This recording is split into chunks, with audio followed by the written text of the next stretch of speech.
I mentioned when I started that Veterans Day is always an important day in our nation, but there was something about this year that just, I felt like we needed to do this event. There was so much going on this year, something about the 20th anniversary of September 11th, and something about everything that happened in Afghanistan this year, and just all of my veteran friends that I know being really impacted by the news of 2021, and I'm just really grateful that this event has come together and for the veterans that are here.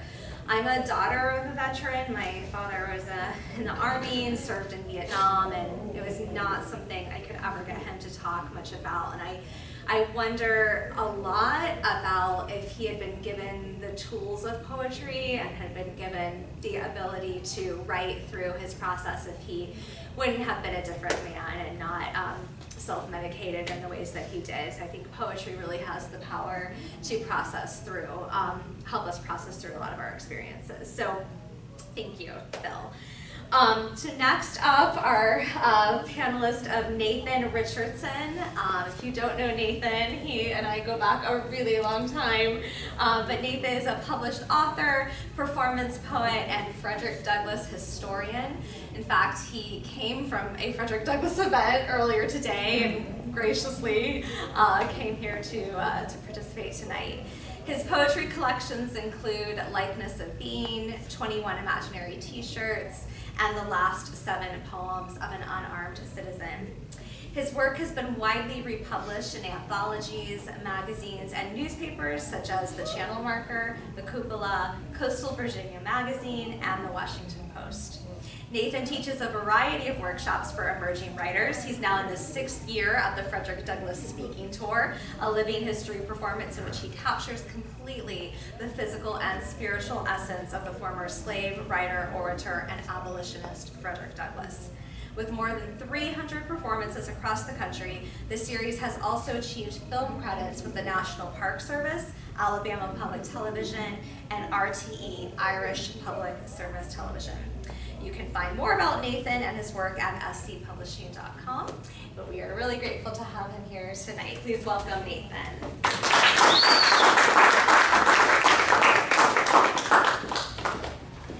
Thank you, Kendra.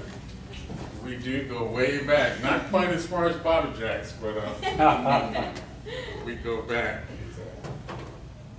And so we're still kicking it together. It's really cool. Thanks for everybody for coming out. And Bill, I'm going to, you prove that you can recite poems, and I'm going to prove that I can read tonight. You laugh. I mean, there are a lot of storytellers who couldn't even write or read, but they could tell a story. And I met some of them growing up. I entered the military in '78.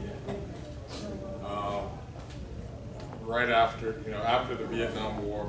A lot of the soldiers, drill instructors who taught me were military Vietnam vets.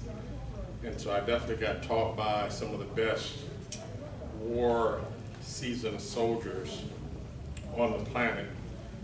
I was extremely fortunate that I was in a combat unit my entire career, and I retired in 2000.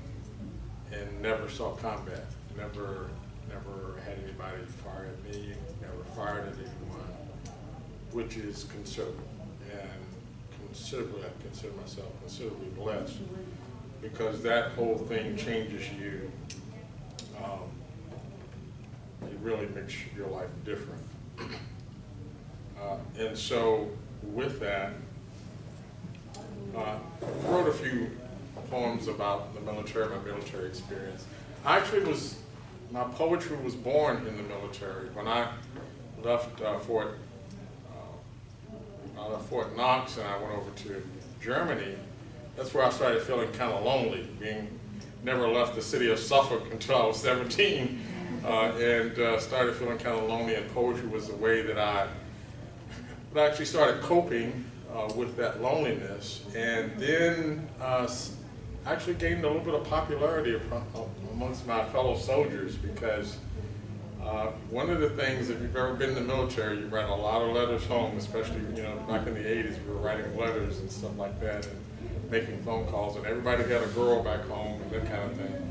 And so I started getting known as a poet, and my roommates would say, hey, if your girl is thinking about leaving, you might want to get Nathan to write her a poem.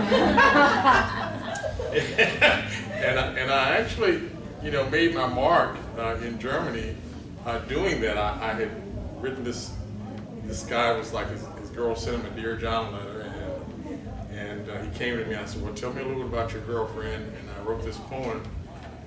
And he sent it to his girlfriend along with his own letter. And in about 3 weeks, he was knocking on my door. Hey, Richardson, she took me back, man.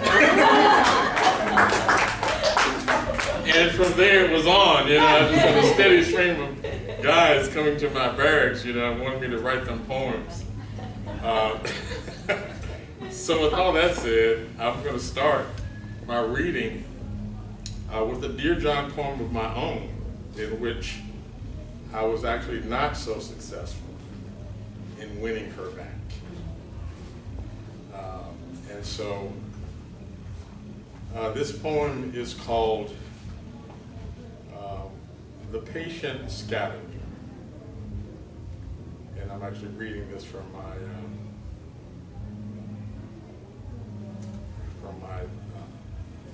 computer here. The Patient Scavenger. Jody's got your girl and gone. Always there but seldom seen. He waits for the window. Between broken earth and sun he passes. The eclipse casts his shadow. He floats around on the pretense of concern and understanding. His glide sustains an uneasy wind. The scavenger delays his landing.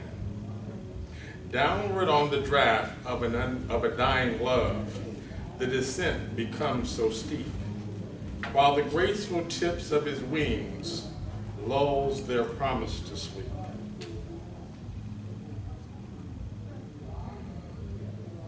Working with the technology. He savors the taste of bitter love and will not share his portion. He sits at the table of opportunity and feasts on their misfortune. Yeah, so that's the first one. I actually flew back from Germany to make a final plea and flew back to Germany empty-handed, so yeah. So that was that. Her loss. Her loss. Yeah. And so I came back stateside, and this was swirling while I was in Germany. I was in Wiesbaden, right outside of Frankfurt. And of course, things were changing. I was over there right around the time that the Iranian hostages were brought from the Middle East to Mainz-Stell, and I can remember President Reagan's motorcade coming right by my post. He was going out to visit the hostages. And then after I left in '89, I think it was November the 9th of '89, the wall actually came down. And by this time I was stateside, and I wrote this poem. And actually, this was actually the very first poem that I ever had published, and it was actually read on the evening news. Timely poem with the wall coming down. And I can't remember the gentleman who wrote it, the newscaster at the time, but it was around the time of Joe Folks. You remember Joe Folks, the newscaster? Oh, what's it today? He had always had this one. So. But they read this poem on the air. Walls. More than the physical, they are mental barriers which separate us from those elements of life every soul desires. God, love, country. Those barriers which men have tried to fail with every sort of device, word, wish, weapon. It is that wall before which we stand, against which we cast our emptiness in attempts to come closer to Him, ourselves, one another. And whether it be standing in Jerusalem, Washington, or Berlin, it is where the strongest men come to cry for those most wanted things: faith, life, freedom.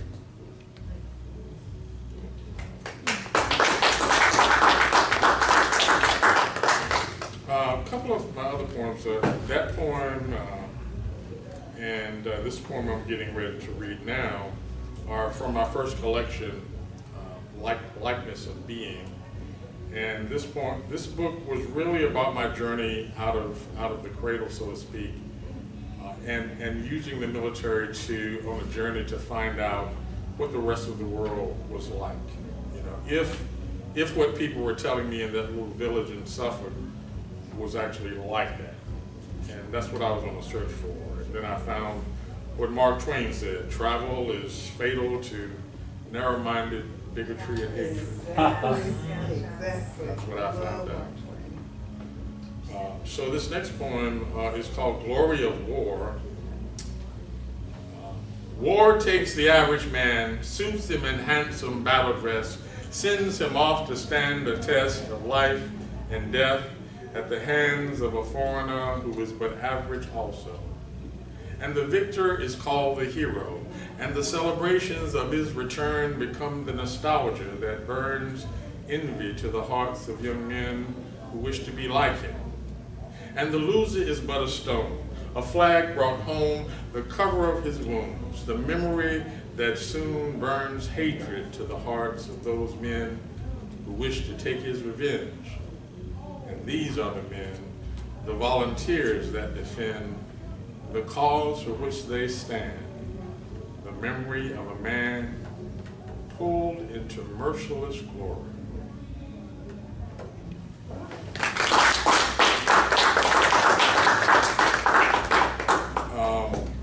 This poem is one of my favorite poems, war poems, if you can call it that.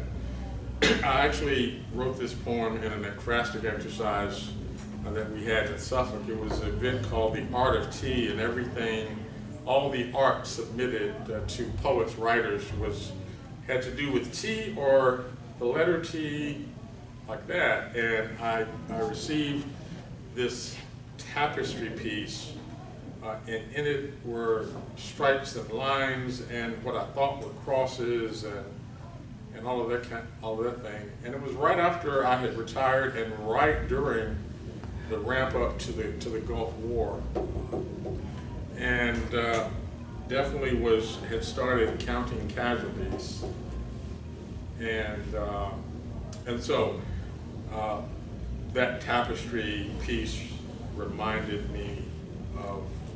I said, well, I'll see who is on this casualty list.